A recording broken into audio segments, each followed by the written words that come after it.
नमस्कार, मैं रविंदर। परिवर्तन एकेडमी के ई पाठशाला में आप लोगों का स्वागत है। आज हम लोग देखेंगे दर्पणों द्वारा वस्तु की प्रतिबिंब, दर्पणों द्वारा वस्तु की विभिन्न स्थितियों में प्रतिबिंब का बनना। आपको 6 कंडीशन बताया गया है। 6 कंडीशन आपको फिगर सहित आपको हर एक चीज डिटेल द्वारा बताया गया है, उसको एक सारणीबद्ध कर दिया गया है। उसी को आपको सारणीबद्ध कर दिया गया है।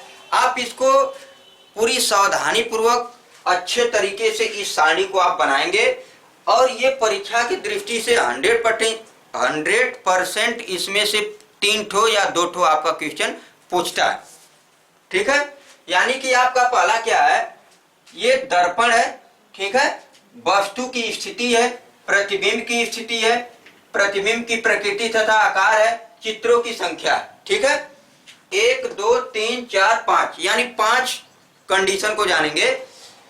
यानी कि दर्पण में आपका पहला अवतल दर्पण। ठीक है, अवतल दर्पण में आपका 6 कंडीशन बताया गया है। 6 कंडीशन को यहां पर भी बताएंगे और इस सारणी को बेहद तरीके से आप बना लीजिएगा। ठीक है, अब देखिए दर्पण, अवतल दर्पण, जब वस्तु की स्थिति, जब वस्तु अनंत पर हो, ध्यान से देखिएगा, जब वस्तु को अनंत पर रखा जाएगा तो प्रतिबिंब की स्थिति क्या होगी, प्रतिबिंब की प्रकृति तथा आकार कैसा होगा, चित्रों की संख्या कितनी होगी।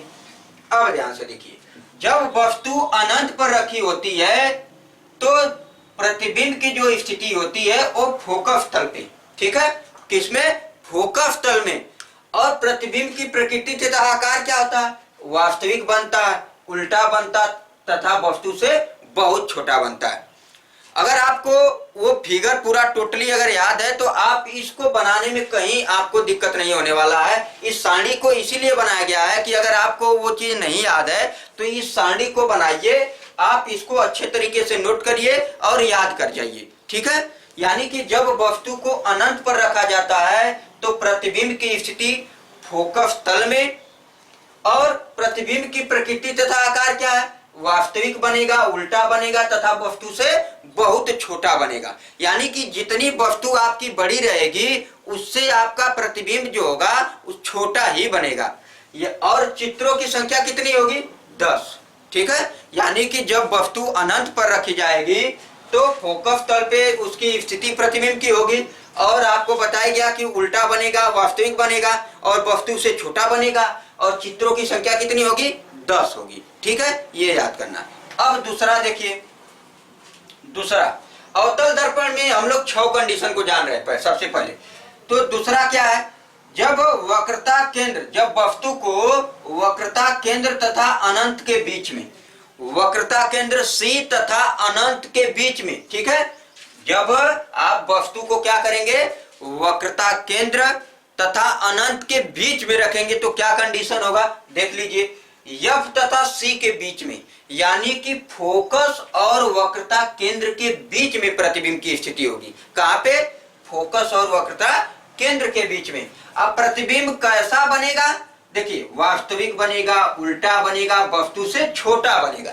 यहां पर भी आपका प्रतिबिंब कैसा बन रहा, वस्तु से छोटा बन रहा। अब प्रतिबिंबों की स्थिति क्या होगी, प्रतिबिंबों की स्थिति क्या होगी, फोकस तथा C के बीच में, यानी कि आपका फोकस F तथा C, वक्रता केंद्र C के बीच में बनेगा। अब कैसा बनेगा, वास्तविक बनेगा, उल्टा बनेगा, वस्तु से छोटा बनेगा और चित्रों की संख्या कितनी होगी, 11। यानी जैसे जैसे बढ़ेंगे वैसे वैसे चित्रों की संख्या बढ़ती जाएगी। अब देखिए क्या करना है, तीसरा कंडीशन, पहला हो गया, दूसरा हो गया, तीसरा देखिए क्या, जब वस्तु वक्रता केंद्र पर रखी गई हो। देखो मित्रों, आपको चित्र में मैंने समझाया था कि जब वस्तु को अवतल दर्पण के सामने जब वस्तु को वक्रता केंद्र पे रखते हैं तो उसका प्रतिबिंब उसी के बराबर बनता है और उसी पे बनता है।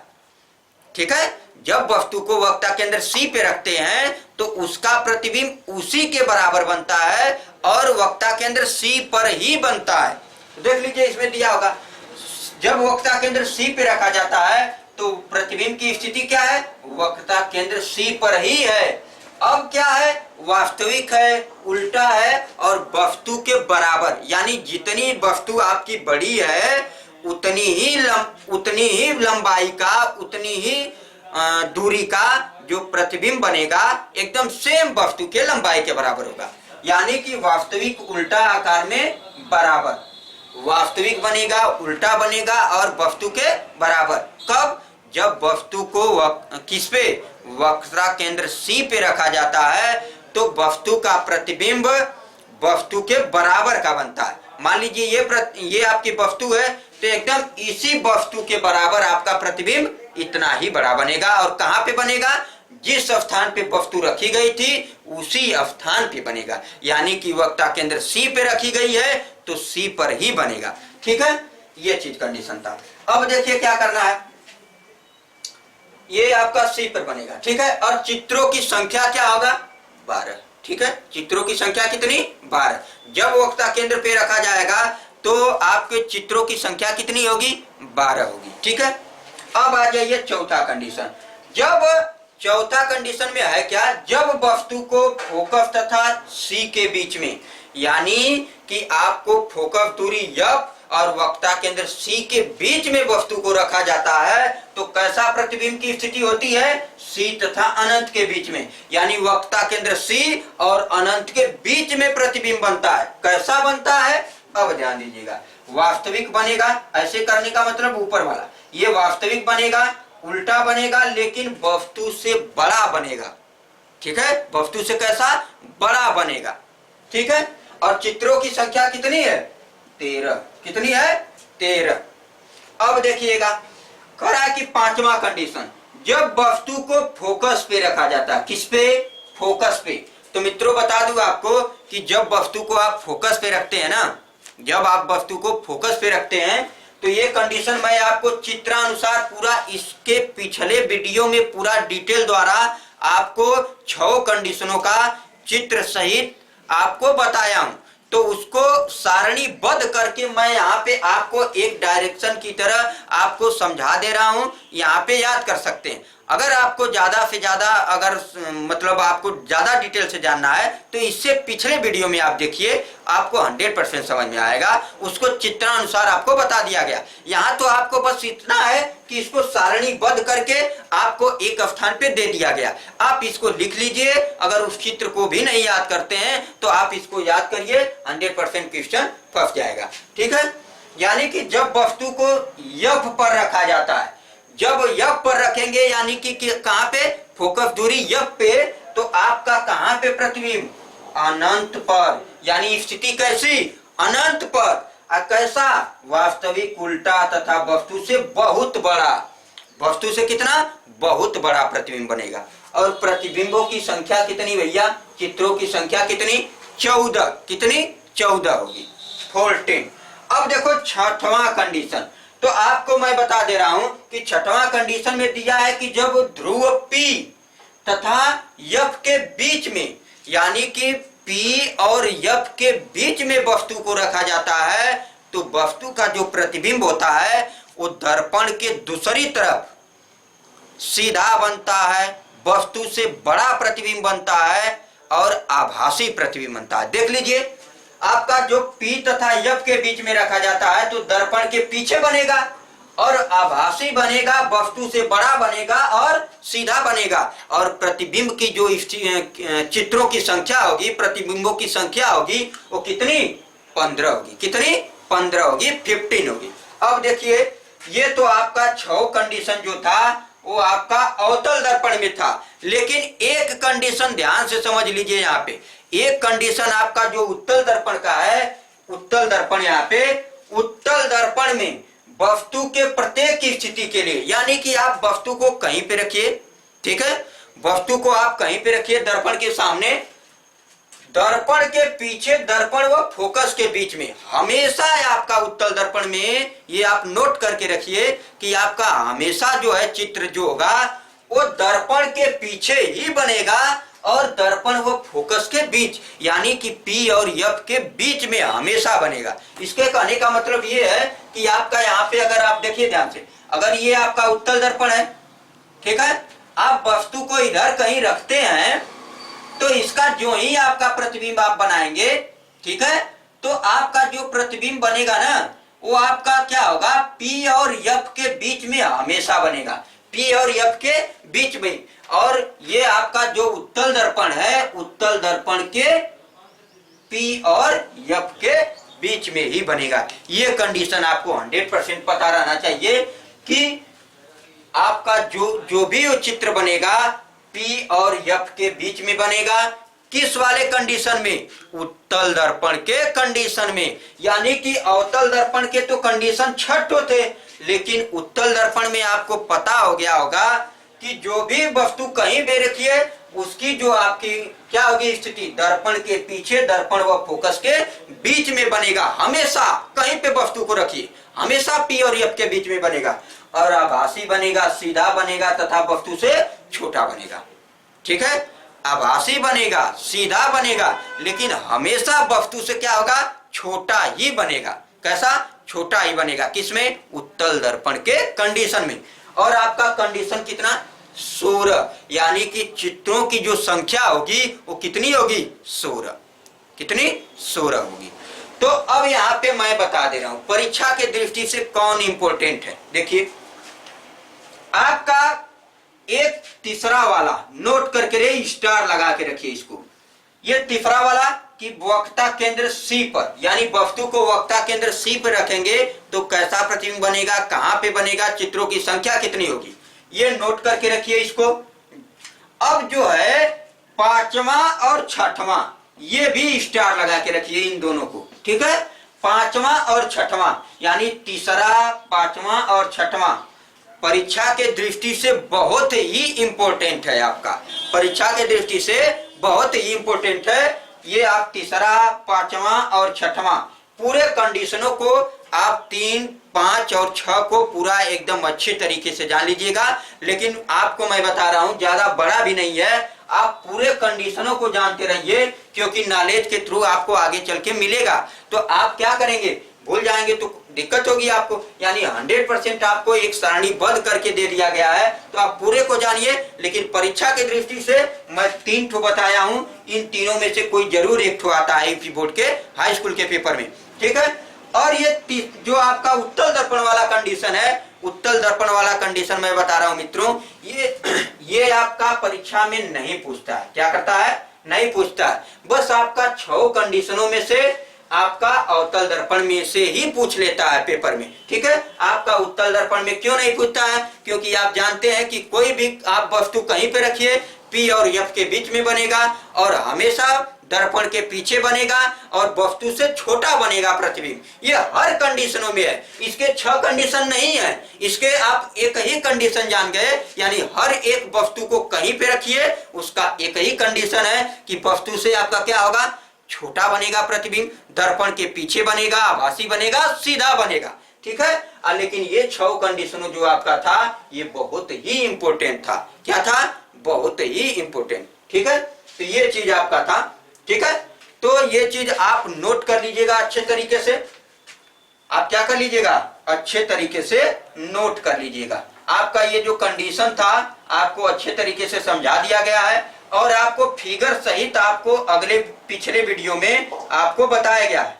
आपको पिछले वीडियो में जो है आपको बताया गया है। ठीक है, पहला कंडीशन, दूसरा, ये तीसरा, ये चौथा, 5वां, 6वां। ठीक है, यहाँ पे F था, P और F के बीच में यहाँ पे F था आपका, ये अवतल दर्पण में था। किसमें, अवतल दर्पण में। ठीक है, उत्तल दर्पण का एक ही कंडीशन है। तो मित्रों आपका ये जो टोटल आपको बताया गया है आप सारणीबद्ध बनाइए और इसको टोटली पूरी जानकारी सहित आप इसको कवर कर लीजिए। ठीक है, क्योंकि परीक्षा में कोई भी पूछे आप उसको हल कर जाइए। अब देखेंगे आगे।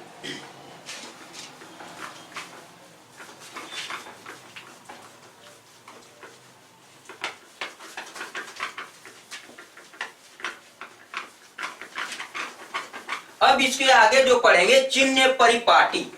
आप जानते होंगे चिन्ह परिपाटी, यानी कि जब आप अवतल हो, उत्तल हो, तो कब कैसे, कब कहां पे वस्तु रखी जाएगी, तो कहां से दूरी उसकी नापी जाएगी, कैसे प्लस होगा कि नेगेटिव होगा।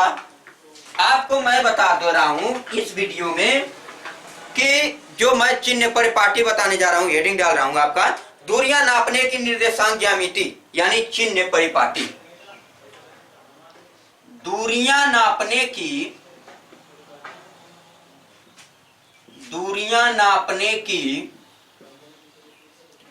चिन्ह परिपाटी,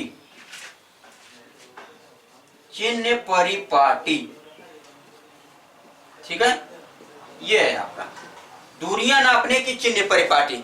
यानी आपको अवतल दर्पण हो, उत्तल दर्पण हो, कैसे आप नापेंगे वस्तु को, ध्यान से सुनिएगा। अब आपको मैं यहाँ पे समझा दे रहा हूं, आप अच्छे तरीके से समझ लीजिए, ठीक है, आप बस समझ लीजिए, बता रहा हूं कि आप भूलेंगे नहीं। देखिए, अगर आपको निर्देशांक ज्यामिति का पता होगा चिन्ह परिपाटी, तो एकदम 100% वही है, ठीक है।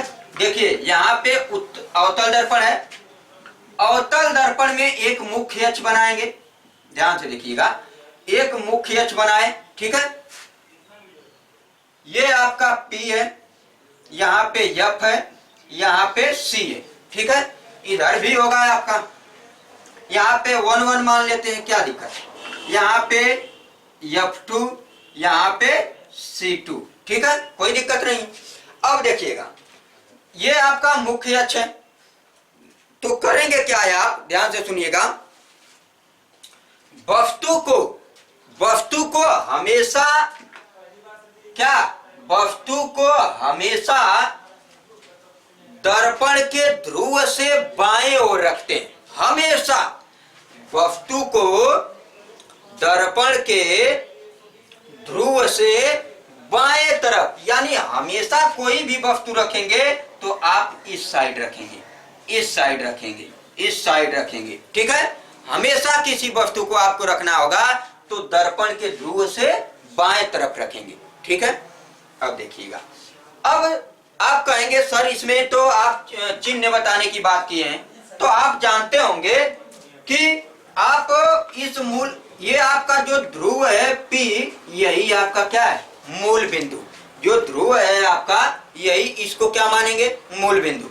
यानी इस मूल बिंदु के बाएं तरफ आपको अगर कहीं पे वस्तु रखते हैं तो उसकी दूरी आप कहां से नापेंगे, मूल बिंदु यानी ध्रुव P से। अगर यहां से आप दूरी नापेंगे तो आप कहेंगे कि इधर पॉजिटिव होगा कि निगेटिव होगा, तो आपको बता दूं कि ये आपका मूल बिंदु यानी कि ध्रुव P से अगर दूरी आप बाएं तरफ नापेंगे तो आपका निगेटिव क्या होगा, निगेटिव। अगर आपका इसी ध्रुव P से मुख्य अक्ष के समांतर यानी मुख्य अक्ष से अगर दूरी नाप रहे हैं आप, और वो भी दाएं तरफ नाप रहे हैं, तो आपका इधर क्या होगा, पॉजिटिव, क्या होगा, पॉजिटिव। यानी कि मूल बिंदु यानी ध्रुव P से अगर बाएं अगर नापेंगे तो निगेटिव, अगर आप दाएं नापेंगे तो पॉजिटिव, ठीक है, ये कंडीशन हुआ। अगर आपका इस ध्रुव से, ध्यान से सुनिएगा, इस ध्रुव से अगर ऊपर नापेंगे तो पॉजिटिव, अगर नीचे नापेंगे तो निगेटिव। एकदम आपका वही है जो आपका निर्देशांक ज्यामिति में कंडीशन होता है, ऊपर पॉजिटिव, नीचे निगेटिव, बाएं दाएं पॉजिटिव और इधर निगेटिव, बाएं निगेटिव, यानी ये कंडीशन आपका था। तो आप इतना जान चुके, ठीक है।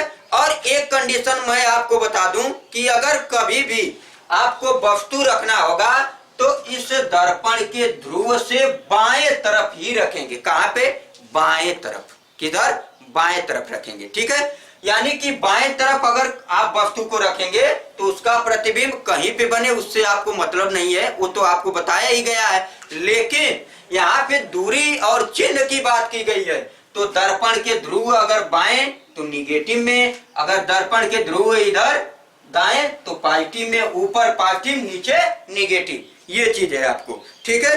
और इसमें ये आपको दिया है कि समस्त दूरियां दर्पण के ध्रुव से मुख्य अक्ष के साथ नापी जाती हैं। यानी कभी भी आप जो भी वस्तु को नापेंगे, दूरी नापेंगे, वो मुख्य अक्ष के समांतर, ठीक है, मुख्य अक्ष के समांतर नापेंगे, ठीक है, ये कंडीशन। यानी पूरा ये कंडीशन जो आपका बताया गया है, ये आपको पूरा टोटल बता गया, ठीक है। आप इसको x डैश मान सकते हैं, इसको y डैश मान सकते हैं। यानी x अक्ष के x अक्ष के बाएं तरफ अगर जाएंगे, ध्रुव के बाएं तरफ तो निगेटिव और ध्रुव के दाएं तरफ तो पॉजिटिव।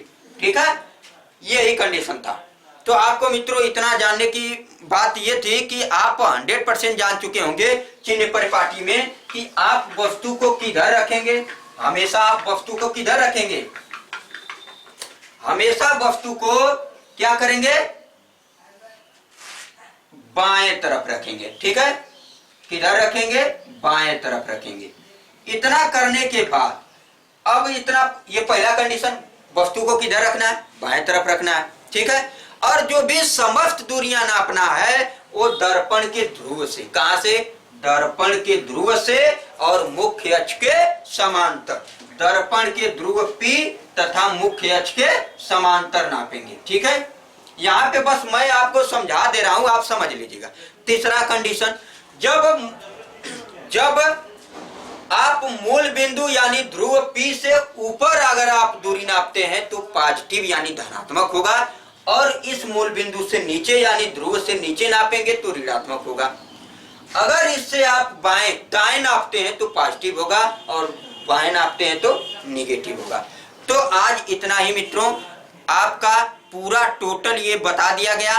अब अगले वीडियो में आपको प्रूफ कराया जाएगा UVF में रिलेशन, यानी कि U वस्तु की लंबाई, V प्रतिबिंब की लंबाई, F फोकस दूरी के बीच में संबंध बताया जाएगा अगले वीडियो में। तो आज इतना ही मित्रों, धन्यवाद।